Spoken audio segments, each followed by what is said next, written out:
All right. Good morning, everyone. Thanks, Shannon. We're actually going to go over the MAC portion of the annual training today. Just to kind of walk through the agenda, just to do a quick introduction, we're going to go over some updates from the last fiscal year, kind of go over some financial roles and some housekeeping since we're in the beginning of the year.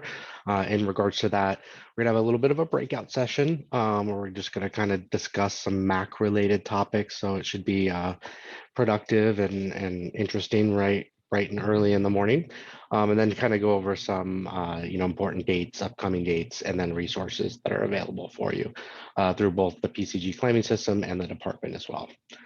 So just a quick introduction slide, really useful tip if you're newer to the program or not as familiar with financials. Just some acronyms that we use, not only throughout this presentation, but through our other trainings and other communications that we send out. So a really good reference point to kind of go back as to kind of help you solve the alphabet soup that we utilize with all the different acronyms within this program.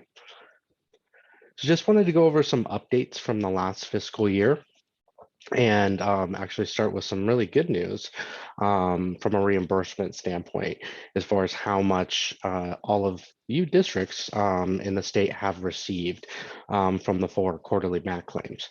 And as we can actually see, the MAC, claims have been, increasing over this 6-year span.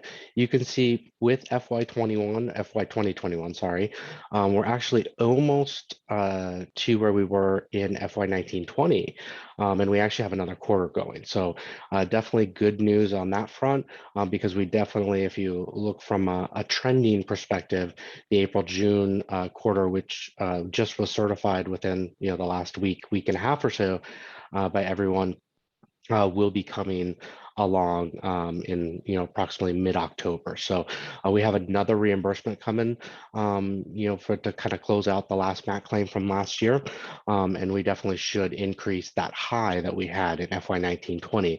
So it definitely should be a high, among this 6-year run. So what we kind of wanted to look at is what kind of drove this reimbursement, or the size of the reimbursement, the increase.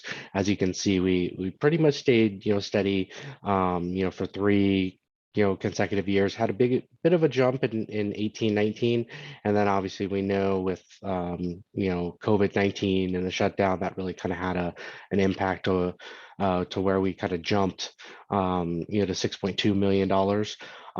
But what kind of drove us, because we're almost at that $6.2 million with one more claim to go. So we're definitely going to exceed that. And really, when we look at, if we go back to the different variables or the claim variables from MAC, our costs for the most part stayed for the same. Our unrestricted indirect cost rate, that's pretty much standard. It doesn't fluctuate too much year to year. What really is driving that reimbursement is both the RMTS, or the MAC reimbursable percentage, that we can actually see in this graph. Up top would be the admin cost pool, the bottom would be the direct service cost pool. See direct service for the most part pretty consistent, but it's definitely higher if we kind of are going back further to the beginning of the graph. But for the most part, it's staying for the most part a little up and down a couple percent, a tenth of a percentage point. But what we're really seeing, what's really driving it, is that the MAC percentages. So when those respondents answer their moments that they're performing a MAC related activities, so those administrative outreach activities, we can see really took a jump with the first quarter of this fiscal year. It jumped all the way up to 20.3%. And what we kind of all know, we were kind of in an online environment. Some of us were starting to transition a little bit back into the classroom because of the different shutdowns. So it was not a normal year at all. So we can definitely see the impact of COVID-19 with those shutdowns. We're starting to come down a little bit in JM21, and then the AJ21 percentages are currently preliminary, but we don't anticipate them moving too much, but we can see they're still, quite high. So if we kind of go back to that previous, graphic, what we can expect for AJA with, those higher RMTS percentages, we can expect that to have a positive impact. But it kind of does look like, and of course, we would probably need to look a few more quarters, and there's so much. Everything seems to be fluid these days with COVID-19, but it does seem like we're starting to get back to where we were, pre-pandemic, and that would have been in that OD19, beginning of the JM20 quarter.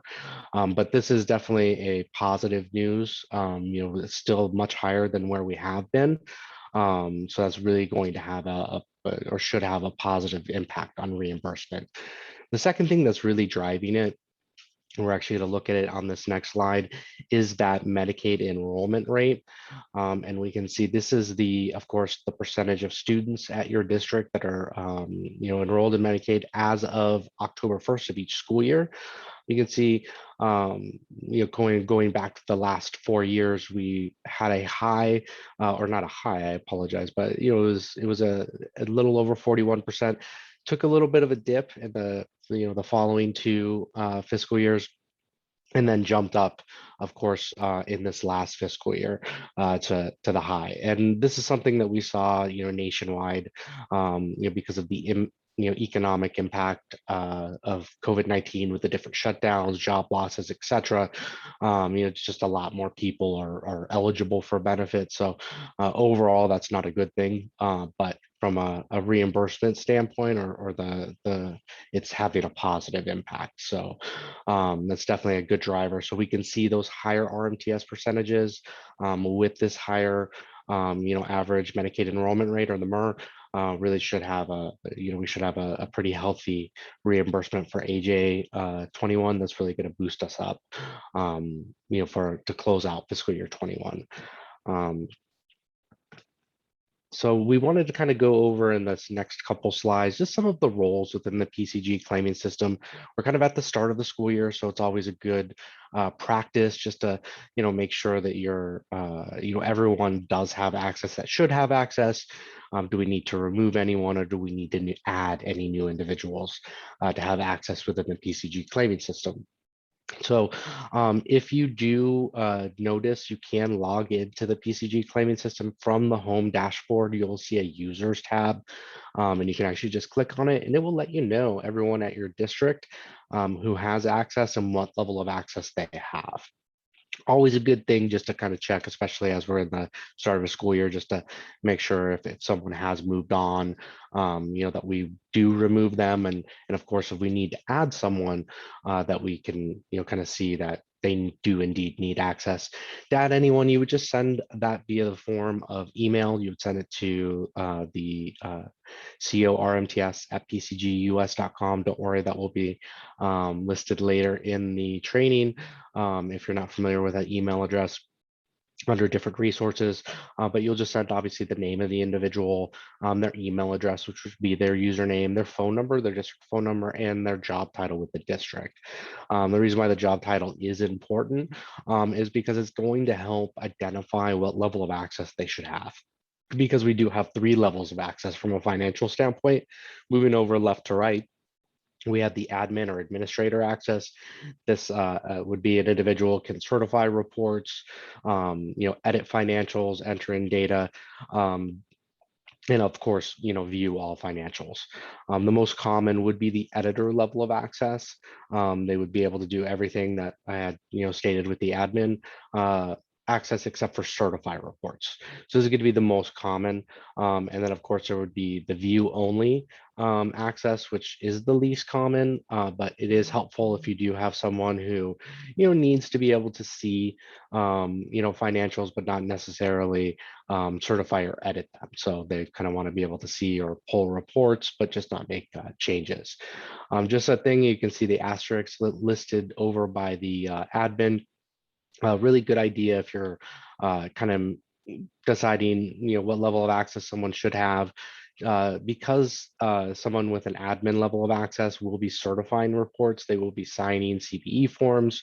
It should be someone that is in a position where they can make financial decisions on behalf of the district. So this could be like a CFO, business manager, finance manager, director of finance, superintendent, someone along those lines. Basically, someone who can make those financial decisions on behalf of the district because they're going to be certifying and signing off on financial reports.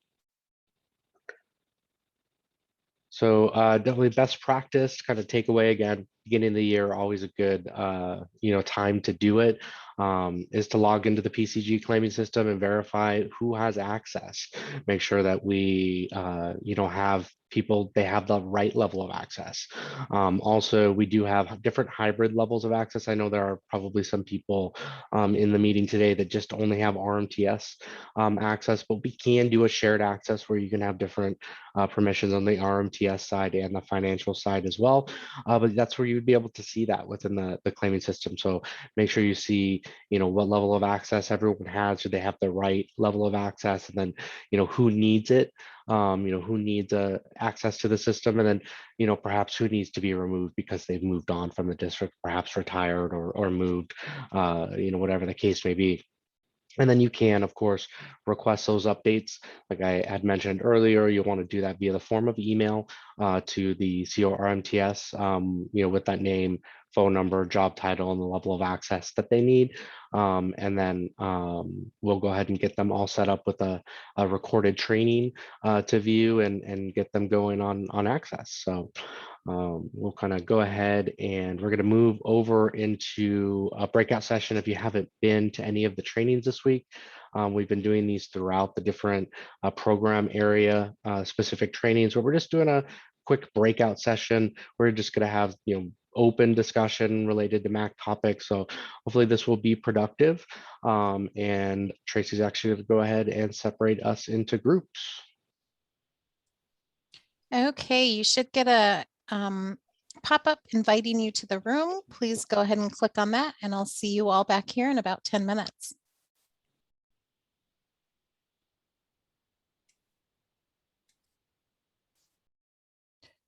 Okay, it looks like we've got everyone back from the breakout rooms. So we'll go ahead with room number 1, which was Rob's room. And I am the speaker for that room. So I will just go ahead if that's okay. Perfect. There wasn't a lot of discussion. So I think that most everyone was, I think, pretty comfortable with the cost reporting for quarterly cost reports for MAC. I know we had some discussion about the importance of good communication between departments to, make sure you have good payroll information, and also just understanding roles and positions and things like that. So we talked about that. We talked about also identifying those who are on direct service versus MAC, and what they routinely provide their services, and trying to identify whether they should be on MAC or a direct service. There was a couple questions just about some of the warnings that districts are still getting as far as payroll and or benefits.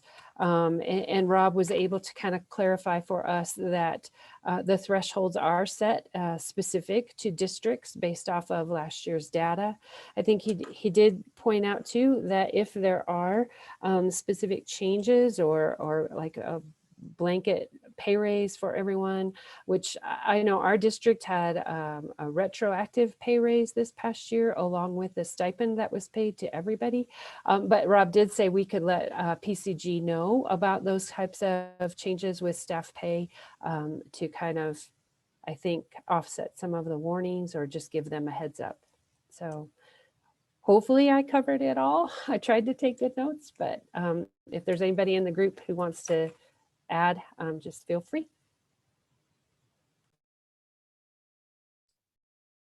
Okay, thank you, Kelly. All right, so we'll move on to room 2. All right, that was me. So we actually had the same exact concerns as group one, in that the major concern, or not really a concern, but was the amount of warnings that come up. And Rose explained the exact same thing as Rob did. So we were just that we can email them if there was a large increase in pay, if there was a large percentage, that kind of a thing. So also just to maybe keep notes on your own spreadsheets about maybe what came up, so that you can look at it in years or in quarters, in additional quarters. That was really it. Same exact thing as Kelly's group. All right, great. Thank you, Tracy.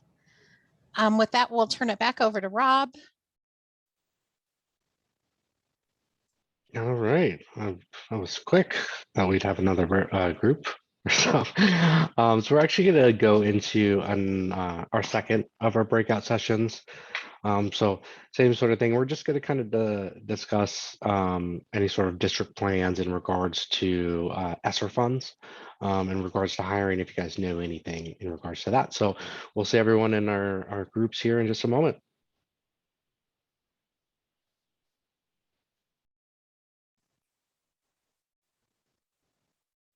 Okay, it looks like we've got everyone back from the breakout room. So we'll start with room number 1. All right, Stephanie is actually going to speak for our group of what we talked about in regards to ESSER funds.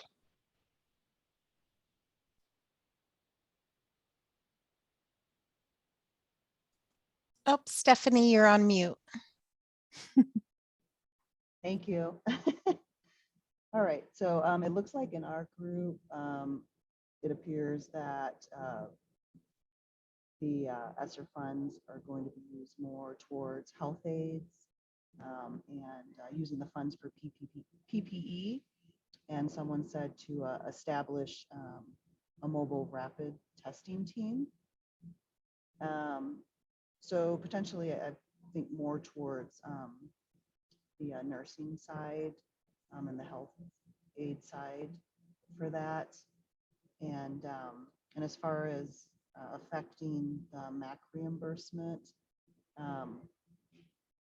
potentially it could affect the MAC reimbursement. We didn't have too much discussion on that, but just the expenditures for the MAC reimbursement on the lower side. Not my expertise area, but I felt like the districts were kind of pulling out those that wouldn't affect them too much with that. But any other input from any of else in my group? I hope I explained that okay, or went over the answers okay with that. No, I think you got it all. Great, thank you, Stephanie. So room number 2. Okay. It looks like some district paid out some bonuses across the board, and that those were paid out already, so they would be backed out, that amount. And then most of it on the educational side. Some did hire nurses to work on COVID response and supporting mobile testing units or COVID site coordinators. And that was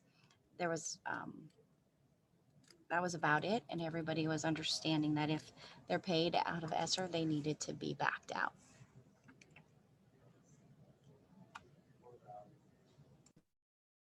Okay, thank you, Tracy. I think that is it for our breakout room. So I'll pass it back over to Rob. All right, thank you.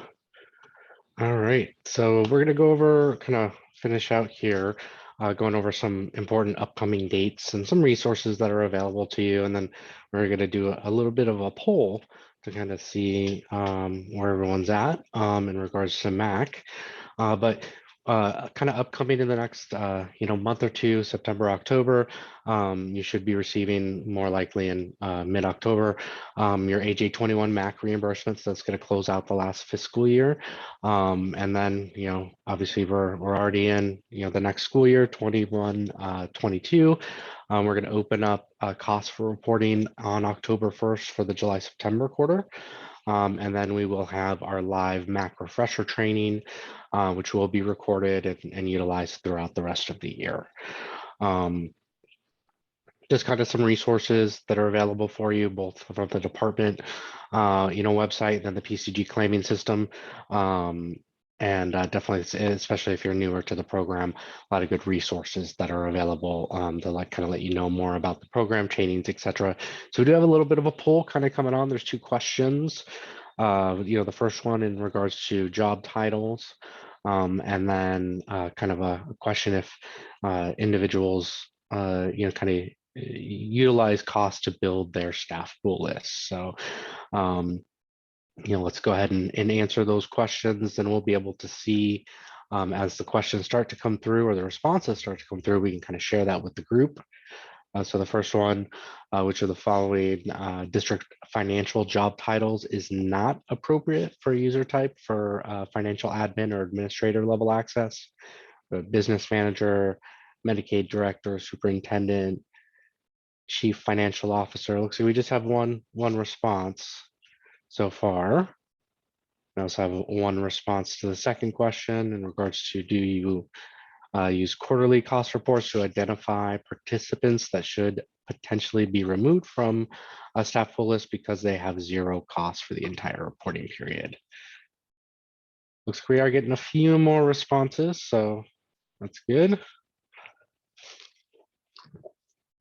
I'll kind of wait and just go over the questions here in just a moment. We'll get another couple responses in. We've got 5.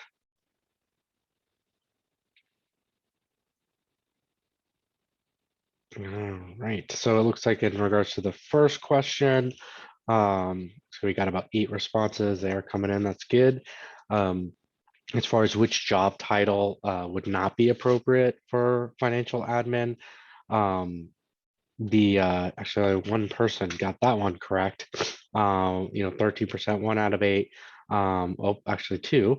The Medicaid director, that business manager, superintendent, the CFO. Those would be those individuals typically that can make those financial decisions on behalf of the district. Certainly, a Medicaid director, could fall in that position in certain circumstances, but for the most part, that's kind of not in their wheelhouse. They're really not making those signing financial reports, etc.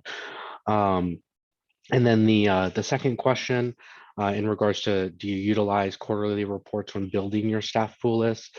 Looks like the majority, 6 of 9, so 2/3 have said they've done that before. A couple of people said no, but I'll work with our coordinators on this. That's good. And then one person said they don't have access to run the cost report. So if you do have only RMTS level of access, certainly you could kind of discuss it within your district. We have that view only financial access that we could add to your your hybrid level, or create a hybrid level where you'd only be able to view it. You could pull those reports. It's definitely useful as you're building that, because kind of as we talked about with ESSER funds, if you see that someone's 100% federally funded, all their costs are backed out, and that's going to remain for the long term, they would want to be removed from the staff pool list. All right, with that being said, let me just make sure if everyone can see those results.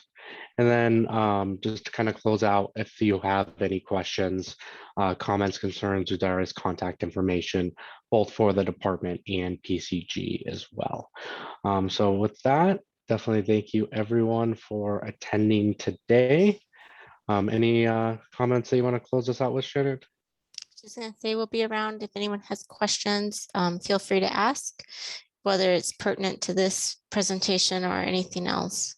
But we're here to answer.